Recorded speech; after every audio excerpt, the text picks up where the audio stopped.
Alô, amigos. Agora é sério. Antes de mais nada, vamos falar de dois livros. A Constituição de 1988 e a Bíblia.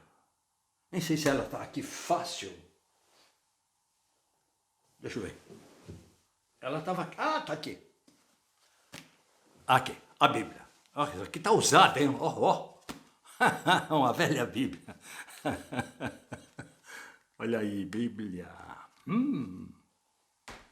Livro sagrado. Qual vale mais? Ao qual devemos prestar atenção? Ora, o Brasil é um país laico, é independente de qualquer religião. E na sua Constituição está escrito que o governo não deve perseguir nenhuma religião, o que é muito correto. Mas diz também que não se pode favorecer nenhuma religião. O governo tem que se manter distante dessas coisas, como céu, inferno, purgatório, Bíblia e mesmo Deus, Jesus, Maomé ou Satanás. Mas o presidente Bolsonaro, que foi escolhido por Deus, vocês sabem, como dizem os pastores, né? Será que ele segue isso? Hã? Esse é o nosso tema. Mas antes, se você já conhece e gosta desse canal, vá ali no cantinho direito, tem um quadradinho vermelho, você vai passar por cima e daí você vê inscrever no canal. Inscreva-se. Então você se inscreve. Quem está acompanhando esse canal já outras vezes, já conhece, não deve se esquecer de curtir, compartilhar e mesmo deixar um comentário. Eu respondo todos os comentários, né? Mas agora vamos falar de uma coisa muito séria. Existe mais um escândalo. A semana passada nós falamos, alguns dias, né? Dos indígenas, né? Agora vemos o escândalo do desgoverno Bolsonaro. A criação pelo ministro Milton Ribeiro de um gabinete paralelo ou de um lobby constituído por dois pastores dentro do Ministério da Educação, ele é o ministro, para facilitar a certos prefeitos o recebimento de verbas para obras públicas, escolas, mas também construção de igrejas, é um tipo de corrupção inédito no Brasil, com o objetivo de reforçar o peso político das igrejas evangélicas, favorecer seus candidatos e influir nas próximas eleições nesses municípios. Enquanto se aguarda o pronunciamento de Augusto Aras, do Ministério Público, a reação atônita da mídia, desde a revelação dessa licitação de recursos públicos,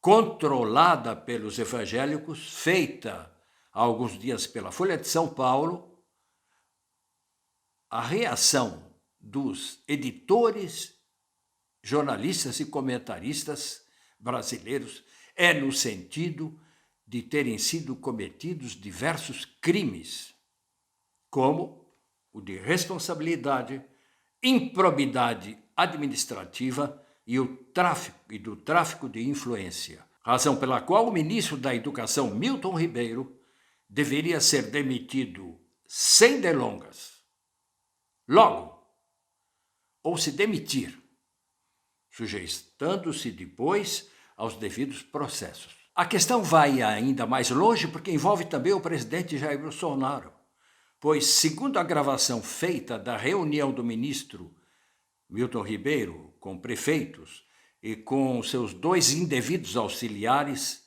a criação desse gabinete paralelo com os pastores evangélicos Gilmar Silva Santos e Arilton Moura, da denominação evangélica Assembleia de Deus, foi feita a pedido do presidente. Então ele também é responsável. Os dois pastores usados por Milton Ribeiro para distribuir verbas públicas a irmãos, no jargão evangélico, ou amigos, não têm nenhum cargo por eleição ou por nomeação, mas gozam de livre acesso dentro do ministério.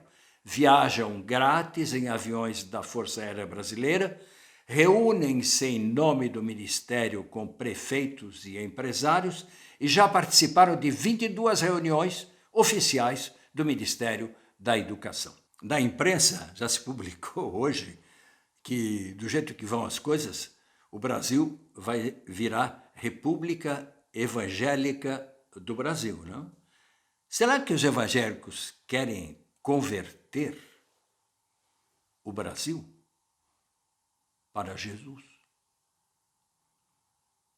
Essa é uma questão que nós vamos tentar responder. Existe um plano paralelo dos evangélicos para converter o Brasil, considerado por eles país pagão e católico idólatra, e acabar com o Estado laico e instalar um regime teocrático religioso fundamentalista baseado na Bíblia? Será que existe? Pode parecer absurdo, um contrassenso cultural e mesmo político, mas existe. Ainda mais que as estatísticas disseram que daqui a alguns anos já vai haver mais de 50% de evangélicos, eles são 30% agora, e daí 50%, 70%, 80% e paf, irmão. Voltamos então à questão. Pode parecer absurdo, um contrassenso cultural e mesmo político, mas existe. Porém, não é tão simples, porque existem os fiéis seguidores convencidos de que ser preciso salvar sua alma. Onde é que ela fica? E o povo do pecado, mas existem os aproveitadores, inclusive políticos aproveitadores interessados, pastores aproveitadores interessados em se beneficiar, em tirar proveito próprio da crença ou do fanatismo. Houve um retrocesso no protestantismo brasileiro. A falha básica original viria da má formação teológica acadêmica dos chamados pastores das denominações tradicionais. Quando eles estavam nos seminários, não receberam a cultura teológica necessária. Tanto presbiterianos, metodistas, batistas. Em consequência, ocorreu um distanciamento do protestantismo europeu, que é um protestantismo bastante intelectualizado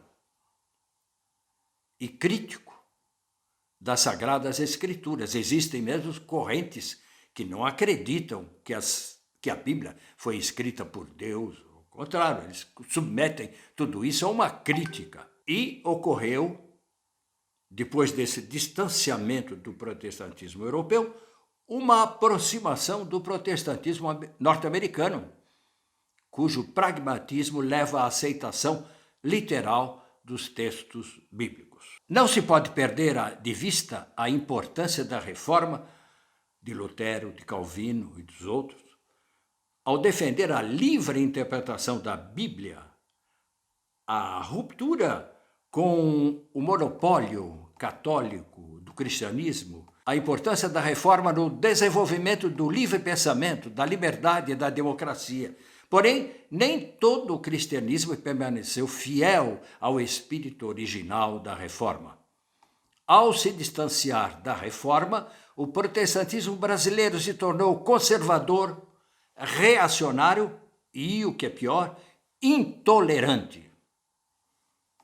O marco dessa transformação foram os anos das agitações sociais, os anos 50, 60, levando as principais denominações protestantes, por medo do socialismo e do comunismo, a se unirem aos militares no golpe militar de 1964. Essa situação não mudou até hoje.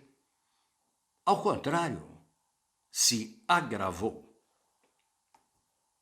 Paralelamente, dentro da evolução do protestantismo praticado nos Estados Unidos, mais a falta de uma boa formação básica leiga, de uma cultura geral, de um conhecimento atualizado do mundo fora das igrejas, incluindo informações e comunicações, os chamados pastores das denominações evangélicas mais populares, algumas delas mesmo em tendas, em armazéns, não em igrejas, incluindo-se Assembleias de Deus e Pentecostais,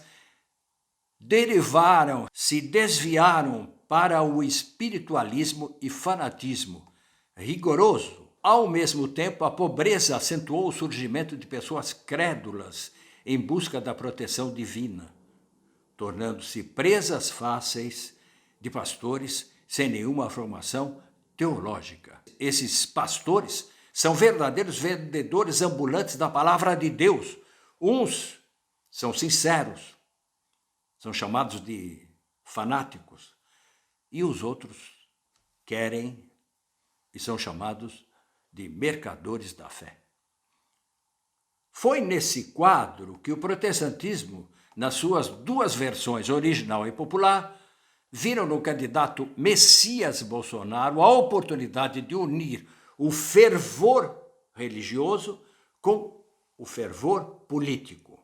Aproveitando a onda do combate à corrupção veiculada pela direita, as lideranças protestantes, unidas com as lideranças conservadoras evangélicas, firmaram acordos com os políticos. Usaram de seus templos e suas tendas para impedirem o retorno do petismo e da esquerda ao poder. Do petismo e da esquerda, há também cristãos, é claro, mas em geral são cristãos preocupados com o evangelho social, com a defesa do meio ambiente, com a defesa das terras indígenas, contra a homofobia, contra o racismo, pela liberdade sexual das mulheres e pelo aborto. A fidelidade do evangelismo protestante ao candidato Bolsonaro, cujo programa e campanha de ódio era baseado em fake news, essa campanha nada tinha de cristã evangélica. Mas essa fidelidade dos evangélicos a ele não foi apenas nas eleições. Em retribuição aos cargos e ministérios dados aos evangélicos, coisa nunca antes ocorrida, seus líderes têm apoiado todos os absurdos ditos e feitos pelo presidente, ao qual designam como escolhido de Deus nos cultos das igrejas, que se transformaram em cabos eleitorais. Pastores, igrejas, presbíteros, todos eles cabos eleitorais do Messias Bolsonaro. 7 desses pastores estiveram nas manifestações do 7 de setembro, participando de maneira nada evangélica das ameaças ao Supremo Tribunal Federal e ao ministro Alexandre de Moraes. Os pastores Silas Malafaia e Cláudio Duarte apoiavam ostensivamente um golpe. Faltou apenas lembrar que o poder corrompe, mas isso fica para um outro momento. Logo depois da posse do pastor Milton Ribeiro como ministro da Educação, publicamos um longo texto lá no Observatório da Imprensa, no qual eu dizia: não, Milton Ribeiro, você não é Dietrich Bonhoeffer, mostrando que, apesar da semelhança física de Milton Ribeiro com o alemão Dietrich, ele nada tinha de parecido com o herói alemão assassinado pelos nazistas. A principal prova era ter apoiado e ajudado a eleger um presidente de extrema direita. E o que defendia, nessa época? O culto às armas, as declarações de que bastariam serem mortos uns 30 mil, a linguagem violenta e suja, as referências a uma política indigenista contrária às reservas, a destruição da Amazônia, os gracejos racistas contra os negros, a posição agressiva contra os homossexuais, além das denúncias veiculadas na imprensa sobre as tendências nazifascistas do candidato. Tudo isso, nada impediu ao pastor Milton Ribeiro apoiar Jair Bolsonaro na campanha e aceitar ser seu ministro da Educação no governo. Não tem nada a ver com o alemão Dietrich Bonhoeffer, que era antinazista. foi um texto premonitório, porque o ministro tem um plano de reforma do ensino que, sem dúvida, alterará para pior o existente. Uma de suas últimas declarações foi a de que universidade não é para todos, mas para uns poucos. E todo mundo sabe que seu modelo de universidade é universidade paga, privatizada, como nos Estados Unidos. Ninguém esquece ter se declarado contrário ao ensino de crianças excepcionais nas salas de aula com as crianças normais. Ele é homofóbico e responsabilizou as famílias desajustadas pela criação de crianças gays. Milton Ribeiro tem consciência da importância dos 30% de evangélicos para o presidente se reeleger. E, no atual escândalo dos lobby evangélicos, se prestou a criar um lobby para favorecer o voto evangélico pela concessão de verbas públicas, a fim de ajudar Bolsonaro. Uma influência ilegal junto aos eleitores para ajudarem Bolsonaro. Mas, ao mesmo tempo, essas verbas são um poderoso argumento para conseguir mais conversões de pessoas pobres e influenciáveis que vão se converter para as igrejas evangélicas, deixando de ser católicos, espíritas ou o que seja. Certo? Entenderam? Se vocês gostaram, se vocês concordam, não se esqueçam de clicar lá e se inscrever no canal. Isso é importante para nós continuarmos. As coisas estão começando a esquentar, vocês já sentiram, nós estamos num ano eleitoral. Mas é isso. Um grande abraço, até a próxima, estamos aí.